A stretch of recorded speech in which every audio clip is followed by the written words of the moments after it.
Hello, welcome back to Chapter 7, Break-Even and Leverage Analysis.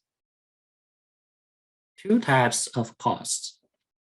Firms have two main types of costs. Variable costs, costs that change at the same rate as the firm's sales. Fixed costs are constant regardless of the quantity produced over some relevant range of production. The relative amounts of each type of cost can impact decisions by managers regarding methods of financing the firm's assets. For example, its capital structure and pricing the firm's products. Break-even point. A break-even point is the level of sales, either units or dollars, that causes profits, however measured, to equal zero. Most commonly, we define the break-even point as the unit sales required for earnings before interest and taxes to be equal to zero. This is the operating break-even point. The operating break-even point can be calculated as fixed cost divided by unit price divided by variable cost per unit. We can also calculate the operating break-even point in dollars equal to the unit price times the quantity.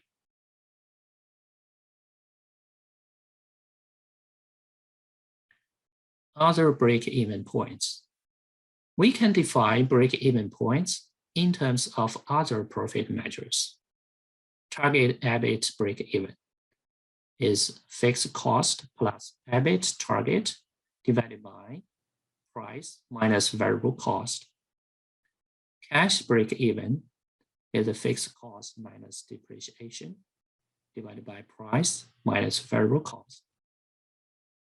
Earnings per share break-even is a fixed cost plus interest expenses plus preferred dividends divided by 1 minus tax rate divided by price minus variable cost.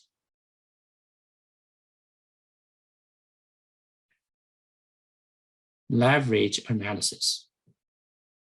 Firms face two types of risk: business risk and financial risk. Business risk is the risk inherent in being in a particular type of business.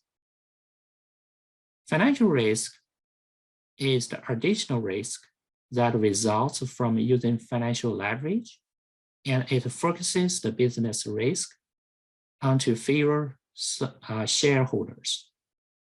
We can calculate three types of leverage that a firm may use: the degree of operating leverage, the degree of financial leverage, and the degree of combined leverage.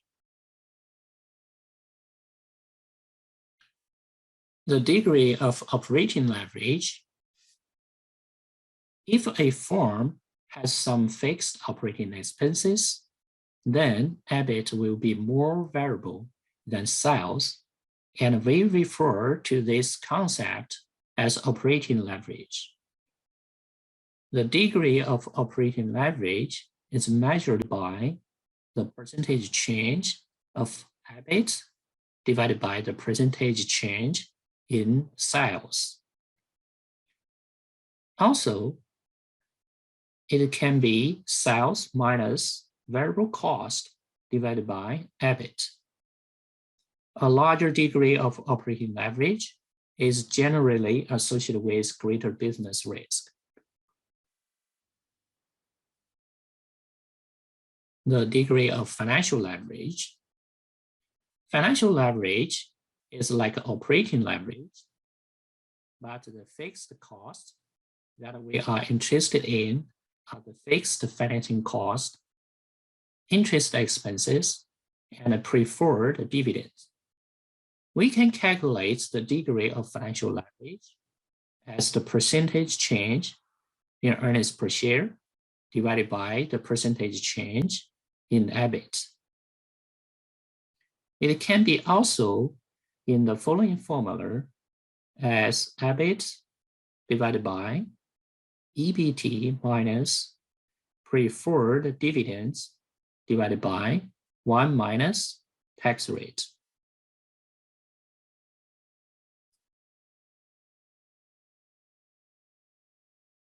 The degree of combined leverage.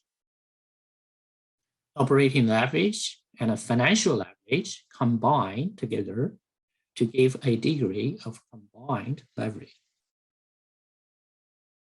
The degree of combined leverage is the percentage change in earnings per share divided by the percentage change in total sales.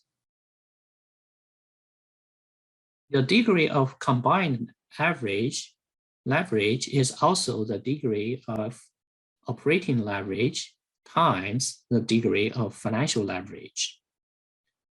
Because this is a multiplicative relation,